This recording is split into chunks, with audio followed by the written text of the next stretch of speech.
Good morning. स्वागत है आप सभी का ब्राइट फ्यूचर कोचिंग इंस्टीट्यूट के यूट्यूब चैनल पर। इस चैनल के माध्यम से मैं आपको 12th क्लास की फिजिक्स पढ़ाऊंगा और इस 12th क्लास की फिजिक्स की सीरीज में हम स्टार्ट करेंगे यूनिट नंबर 6 जिसका नाम है प्रकाशिकी। यूनिट नंबर 6 जिसका नाम है प्रकाशिकी, जिसको हम इंग्लिश में ऑप्टिक्स बोलते हैं। और इसका जो वेटेज है बोर्ड एग्जाम में वो 9 नंबर का है, तो ये बहुत इंपॉर्टेंट चैप्टर है आपके लिए। इसको बड़े ध्यान से अच्छे से पढ़ना है और ये बिल्कुल सरल है, कुछ नहीं, इसको आपको रिवाइज करने की भी जरूरत नहीं पड़ेगी एक बार पढ़ने के बाद में। तो मैं आपको बिल्कुल बेसिक से पढ़ाऊंगा कि प्रकाशिकी कहते किसे हैं। तो इसकी परिभाषा की बात करते हैं कि परिभाषा क्या है इसकी। तो हम लिखेंगे परिभाषा के लिए कि प्रकाशिकी भौतिक विज्ञान की वह शाखा है जिसमें हम प्रकाश और उससे संबंधित घटनाओं का अध्ययन करते हैं। लिखेंगे भौतिक विज्ञान की वह शाखा, भौतिक विज्ञान की वह शाखा जिसमें प्रकाश तथा उससे संबंधित घटनाओं का अध्ययन किया जाता है। ठीक है, यानी भौतिक विज्ञान की वह शाखा। तो परिभाषा हमने पढ़ी कि भौतिक विज्ञान की वह शाखा जिसमें प्रकाश तथा उससे संबंधित घटनाओं का अध्ययन किया जाता है। इसी को हम क्या बोलते हैं, प्रकाशिकी, और इंग्लिश में बोला जाता है ऑप्टिक्स। यहाँ एक ये शब्द आया प्रकाश, यहाँ हम डिटेल से समझेंगे कि प्रकाश होता क्या है। आपने देखा होगा कि अंधेरे में या फिर रात के समय में कमरे में रखी हुई वस्तुएं क्या हमें आसानी से दिखाई देती है? तो आपका जवाब होगा नहीं। क्यों? क्योंकि वहां पर प्रकाश नहीं होता। अगर बल्ब जला दिया जाए तो वहां पर रखी हुई वस्तुएं हमें आसानी से दिखाई दे जाती है। तो इसीलिए हमारे आसपास की जितनी भी वस्तुएं उनको देखने के लिए हमें प्रकाश की आवश्यकता होती है। तो प्रकाश के कारण ही हम हमारे आसपास की वस्तुओं को देख पाते हैं। तो प्रकाश से संबंधित यहाँ हम लिखेंगे कि प्रकाश होता क्या है, वास्तव में क्या होता है प्रकाश, इसके बारे में डिटेल से समझेंगे, बिल्कुल बेसिक जीरो लेवल से।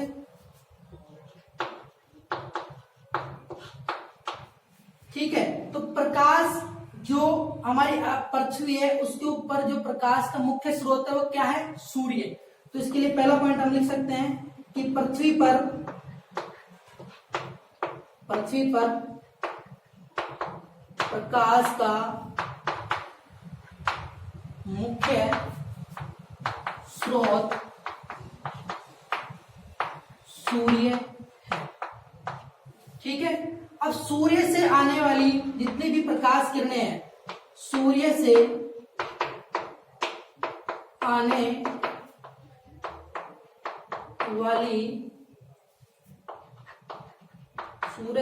वाली प्रकाश किरणें जब किसी वस्तु पर गिरती है तो उस प्रकाश का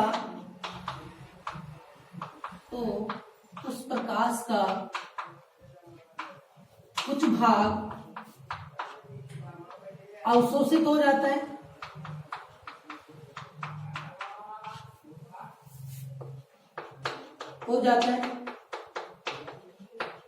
और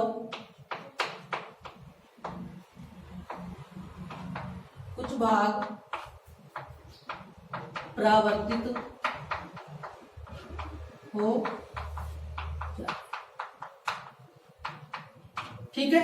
जो परावर्तित प्रकाश है वो हमारी आंख के रेटिना पर पहुंचता है और रेटिना से संवेदना हमारे मस्तिष्क में पहुंचती है। उसके बाद में ही हमें वस्तु और उसका रंग दिखाई देता है।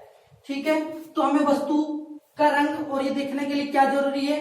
प्रकाश। और प्रकाश, जो परावर्तित प्रकाश है वो कहाँ पहुंचता है? नेत्र के रेटिना पर, और रेटिना से संवेदना मस्तिष्क में पहुंचती है, जिसके कारण ही हम वस्तु को देख पाते हैं। ठीक है, यहाँ एक बात और लिखेंगे हम प्रकाश के लिए, जो हमने छोटी कक्षा में पढ़ा है। सूर्य से आने वाली प्रकाश किरणें जब किसी वस्तु पर गिरती है तो प्रकाश का कुछ भाग अवशोषित हो जाता है और कुछ भाग परावर्तित हो जाता है। तो जो परावर्तित भाग है वो हमारी आंख की रेटिना पर पहुंचता है। तो लिखेंगे हम परावर्तित प्रकाश आंख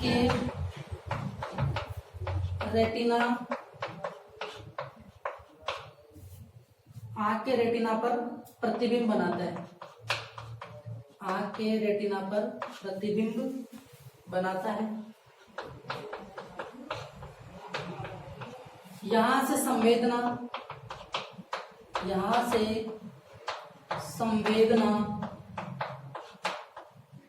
कहाँ पहुंचती है? मस्तिष्क में पहुंचती है। संवेदना मस्तिष्क में पहुंचती है, जिससे हमें वस्तु व उसका रंग दिखाई देता है। उसका रंग दिखाई देता है। ठीक है, यह हमें पता है कि जो प्रतिबिंब बनता है वो रेटिना पर बनता है। तो यहाँ से जो परावर्तित प्रकाश था वो हमारी आंख की रेटिना पर गया, वहां से प्रतिबिंब, वहां से संवेदना मस्तिष्क में पहुंची और हमें उस वस्तु का आकार और उसका रंग दिखाई दिया। ठीक है, अब इसके नेक्स्ट प्रकाश के बारे में हम और पढ़ेंगे कि इसके कुछ और महत्वपूर्ण बिंदु है प्रकाश के। तो मैं इसको रफ कर देता हूं।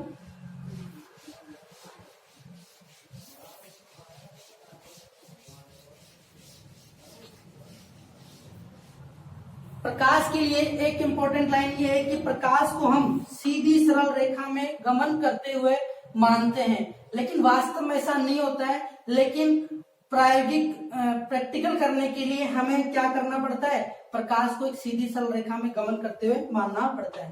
तो लिखेंगे प्रकाश एक सीधी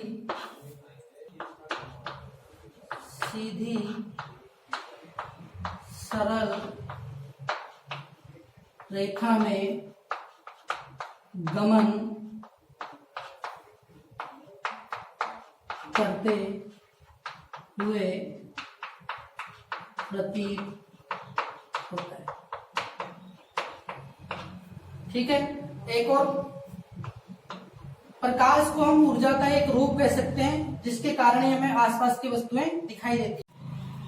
ठीक है, तो यहाँ आगे हम प्रकाश का जो एक महत्वपूर्ण बिंदु एक और है, तो हम कह सकते हैं प्रकाश के लिए प्रकाश ऊर्जा का एक रूप होता है। प्रकाश ऊर्जा का एक रूप है। यहाँ ऊर्जा के लिए हम एक शब्द कह सकते हैं जिसको ऊर्जा संरक्षण का नियम कहते हैं, कि ऊर्जा को न तो बनाया जा सकता है, न ही नष्ट किया जा सकता है। तो प्रकाश भी क्या है? ऊर्जा का एक रूप ही है। ठीक है, अब इसके आगे हम स्टडी करेंगे कि कैसे वस्तु का रंग लाल दिखाई देता है, काला दिखाई देता है, सफेद दिखाई देता है, और पारदर्शी और अपारदर्शी वस्तु में क्या अंतर होता है। ठीक है, तो यहाँ प्रकाश से संबंधित जो बात कर रहे हैं, अगर प्रकाश किसी वस्तु के आर पार निकल जाए, किसी वस्तु के आर पार निकल जाए, तो हम उस वस्तु को क्या कहेंगे? उस वस्तु को हम पारदर्शी वस्तु कहेंगे। अपारदर्शी वस्तु जिसके विपरीत अगर प्रकाश उससे टकराकर उसी में समाहित हो जाए तो उसको क्या कहेंगे? अपारदर्शी। ठीक है, यहाँ पे मैं एक वस्तु के लिए बताता हूँ कि प्रकाश आ रहा है और वो प्रकाश अगर आके सीधा इस वस्तु के आर पार चला गया तो वो वस्तु क्या कहलाएगी? पारदर्शी। और अगर वही प्रकाश अगर इस वस्तु की सतह पे आके अवशोषित हो जाता है, क्या हो जाता है? अवशोषित,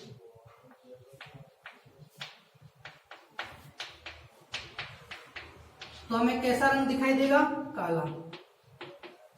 इसके विपरीत अगर प्रकाश किसी वस्तु से टकराकर वापस लौट जाता है, संपूर्ण प्रकाश अगर वापस लौट जाता है तो वहां पर क्या होता है? हमें सफेद रंग दिखाई देता है, सफेद रंग दिखाई देता है। ठीक है, नेक्स्ट इसमें आता है कि जो छाया बनती है, परछाई जो बनती है वो कैसे बनती है। इसका कारण यही है कि अगर कोई अपारदर्शी वस्तु है उससे प्रकाश टकराता है तो वहां पर क्या बनती है? छाया बनती है। तो अपारदर्शी वस्तु से टकराकर प्रकाश लौटता है तो वहां पर क्या बनती है? छाया बनती है। ठीक है, ये जो बातें थी प्रकाश के लिए जो मैंने आपको बताई, ये कुछ उसकी बेसिक थी कि प्रकाश होता क्या है, कहाँ से इसका स्रोत है और हमें जो रंग दिखाई देते हैं वो कैसे दिखाई देते हैं। अब थोड़ी स्टैंडर्ड बात करते हैं प्रकाश के लिए कि प्रकाश की जो 12th लेवल के अकॉर्डिंग बात करें कि प्रकाश की परिभाषा क्या होगी। तो प्रकाश के लिए मैं कह सकता हूं कि प्रकाश एक विद्युत चुंबकीय तरंग है। क्या? प्रकाश एक विद्युत चुंबकीय तरंग है जिसकी तरंग दैर्ध्य 3500 एंगस्ट्रॉम से लेकर 7500 एंगस्ट्रॉम होती है। तो ये क्या होती है इसको यहां से समझेंगे। ठीक है, इसको मैं रफ कर देता हूं। तो यहां मैं एक स्टैंडर्ड परिभाषा लिखने जा रहा हूं प्रकाश की, कि प्रकाश जो है वो क्या है? प्रकाश एक विद्युत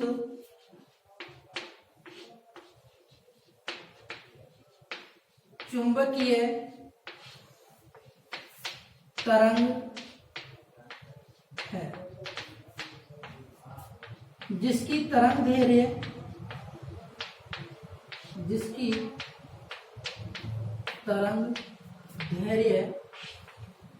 3500, यहां लिख देता हूं, 3500 एंगस्ट्रॉम से 7500 एंगस्ट्रॉम है। सूर्य से जो प्रकाश आता है उसमें दृश्य प्रकाश भी होता है, एक्सरे, पराबैंगनी तरंग, अवरक्त तरंग, ये सब आते हैं। तो यहाँ जो पार्ट होता है दृश्य प्रकाश का वो क्या होता है? प्रकाश होता है। तो इसको यहाँ शो करता हूं मैं। जो इंद्रधनुष का जो पैटर्न होता है जिसको विबग्योर बोला जाता है, ठीक है, ये दृश्य प्रकाश है।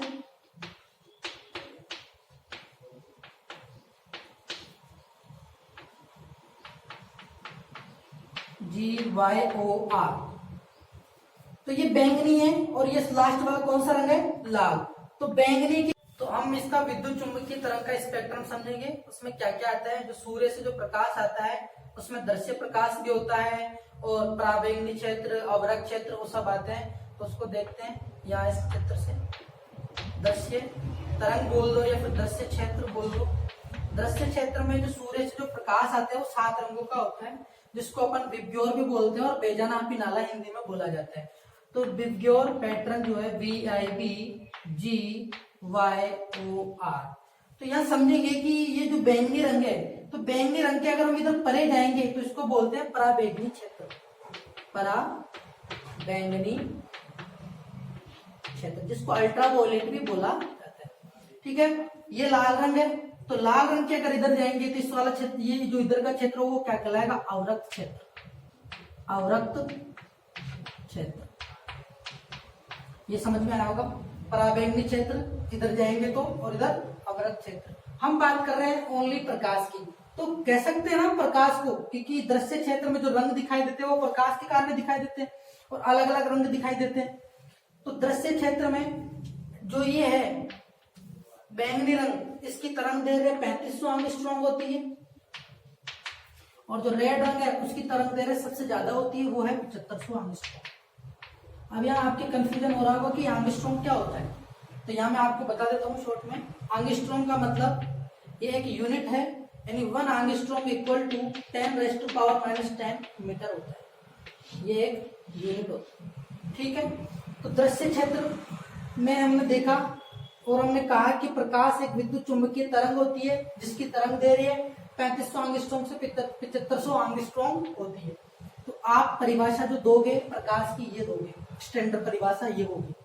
नेक्स्ट, प्रकाश का जो संचरण जो होता है, यानी प्रकाश कहां कहां संचरण कर सकता है, तो प्रकाश का संचरण माध्यम पर निर्भर नहीं करता, यानी ये माध्यम पर निर्भर नहीं करता, चाहे निर्वात हो, चाहे ठोस हो, चाहे गैस हो, चाहे द्रव हो, सब जगह प्रकाश अपनी अलग अलग गति से गतिमान होता है। ठीक है, इसको भी यहाँ पे, वैसे अगर आपसे पूछूं कि प्रकाश की चाल क्या होती है, तो आपको पता होगा कि प्रकाश की जो चाल है निर्वात के अंदर, इसमें निर्वात में प्रकाश की चाल 3 × 10⁸ मीटर पर सेकेंड होती है। ठीक, अब ये माध्यम पर निर्भर नहीं करती है, तो यहां अगर मैं कहूं कि प्रकाश जो है यहां निर्वात है जिसको वैक्यूम बोलते हैं, यहां ठोस है, यहां द्रव है और यहां गैस है। तो जो सूर्य का जो प्रकाश आ रहा है, जैसे कि कहें कि ये सन है और ये अर्थ है,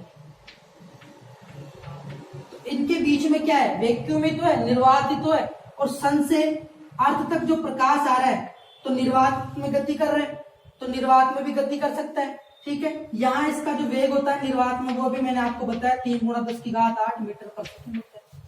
लेकिन जब ये ठोस में जाता है तो इसके वेग में क्या होती है, चाल में क्या होती है, कमी आ जाती है, द्रव में और कमी आ जाती है, और गैस में ये कमी आ जाती है। लेकिन जो प्रकाश है वो माध्यम किसी भी माध्यम में संचरण कर सकता है। एक छोटा सा क्वेश्चन कि सन से अर्थ तक जो प्रकाश पहुंचता है उसको कितना टाइम लगता है, उसको लगता है 8 मिनट 24 सेकंड। अब कभी कभार ये आपको सीधा डायरेक्ट कभी ऐसा लिखा हुआ जाता है कि ये जो 3 × 10⁸, यानी आप अनुमान लगा सकते हो कि ये कितनी बड़ी डिजिट है, यानी 1 सेकंड के अंदर प्रकाश कितनी दूरी तय कर जाता है। तो यानी जो अर्थ और सूर्य के बीच में बहुत दूरी है, नहीं तो अर्थ जलकर नष्ट हो जाए, इतना गर्म है सूर्य। अगर इस डिजिट को अगर मैं किलोमीटर में चेंज करना चाहूं तो क्या हो जाएगा, 3 × 10⁵ किलोमीटर पर सेकंड। यानी अगर कहें तो 1 सेकंड में 3 × 10⁵, 10⁵ का मतलब लाख, तो यानी इसको कहेंगे 3 लाख किलोमीटर पर सेकंड। यानी जो सूर्य से जो प्रकाश हमारी पृथ्वी पर पहुंचता है, प्रकाश संचरण के लिए, प्रकाश संचरण के लिए माध्यम की आवश्यकता नहीं होती।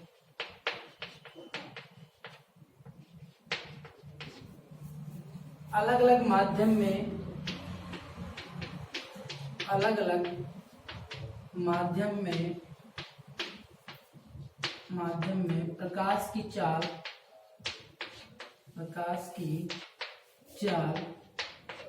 अलग अलग होती है, अलग अलग होती है। ठीक है, अब नेक्स्ट एक वैज्ञानिक है डी ब्रोगली, जिन्होंने प्रकाश के बारे में बताया कि प्रकाश एक दोहरी प्रकृति का या द्वैत प्रकृति का होता है, इसका डुअल नेचर होता है, यानी प्रकाश कण व तरंग दो तरह से व्यवहार करता है। तो लिखेंगे वैज्ञानिक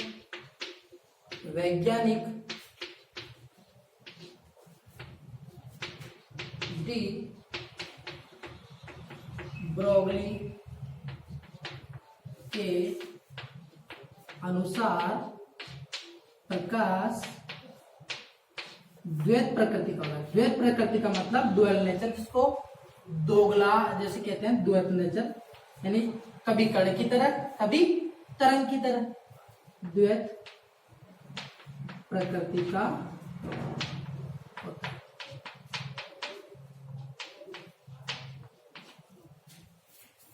यानी कभी प्रकाश कण तथा तरंग के रूप में व्यवहार करता है।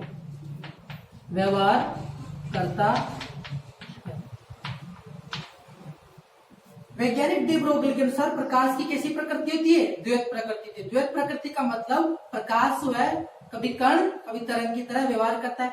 इसी के आधार पर प्रकाशिकी को हम दो भागों में बांट सकते हैं।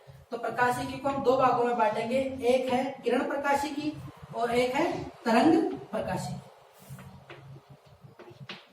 किरण प्रकाशिकी और एक तरंग प्रकाशिकी।